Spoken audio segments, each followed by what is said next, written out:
Bismillahirrahmanirrahim. Assalamualaikum warahmatullahi wabarakatuh. My name is Nur Al-Hafizah binti Abu Sama. I am a student. So my nephew once asked me, Auntie Fiza, where is Allah? So I got no answer.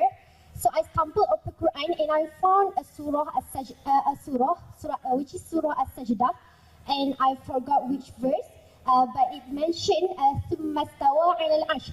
So I am wondering, does Allah live in Arsh? And what does it mean by Astawa, and what does it mean by Al-Arsh? So the next question is by my friend's question.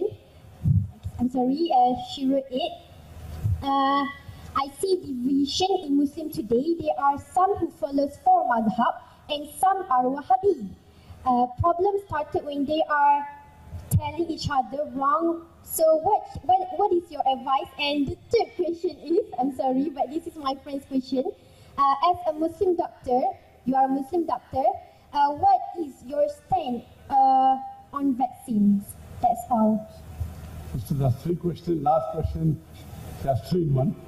The first question asked by her niece, that where is Allah? And she stumbled across the verse of Surah Sajdah, Allah is on Arsh, and that's correct. The answer of yours is correct, that Allah is established on His throne. But Allah also says in Surah Shuara, chapter number 42, verse number 11, لَيْسَ لَكَ مِثْلِهِ شَيْءٍ. There is nothing whatever like Him. Allah hears and sees, but Allah does not hear and see like you and me, like our ears and our eyes. So you say, how is the Arsh? You start thinking of a chair. How is Allah's Arsh? Allah wala. So Quran says Allah is on Arsh, that is the right answer. And His Arsh extends throughout. We have a thinking, Arsh how. So whatever description is given in Hadith, we accept it. We don't add to it. There are various Hadith. There's a Hadith of Muhammad that the lady came to a lady was there.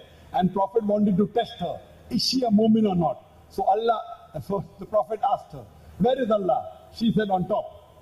The Prophet said, she has Iman. That's the reason when we do dua, we put our hand on the top. Correct? Yeah. So you can give the answer, Allah is on top, that's also correct. Allah is on Arsh, that's also correct.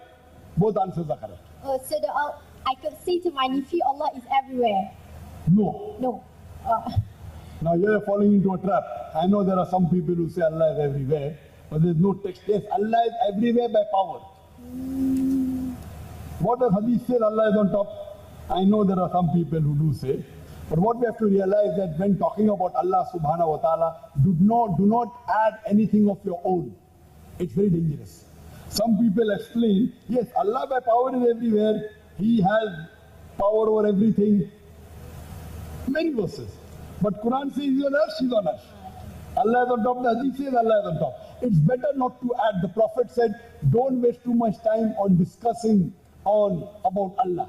And you say something, you make a mistake, best is to repeat the verse of the Quran, very safe.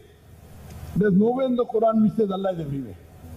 I know there are many Muslims who believe in that. It is safe to repeat a verse of the Quran, you can never be wrong. Regarding the second question. Second question was vaccine, or third question was vaccine? The third question on vaccines.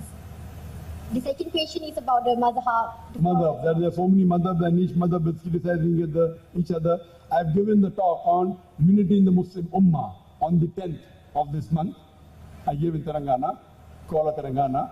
And there I said that all the four Aimmas, Imam Abu Hanifa, may Allah have mercy on him, Imam Shafi, may Allah have mercy on him, Imam Malik, may Allah have mercy on him, and as well as the fourth Imam Ahmad ibn Hanbal, may Allah have mercy on him. And there were many other Aimmas. These four were more famous. All the Aimmas, they said that if you find a hadith which is sahih, that is my madhab.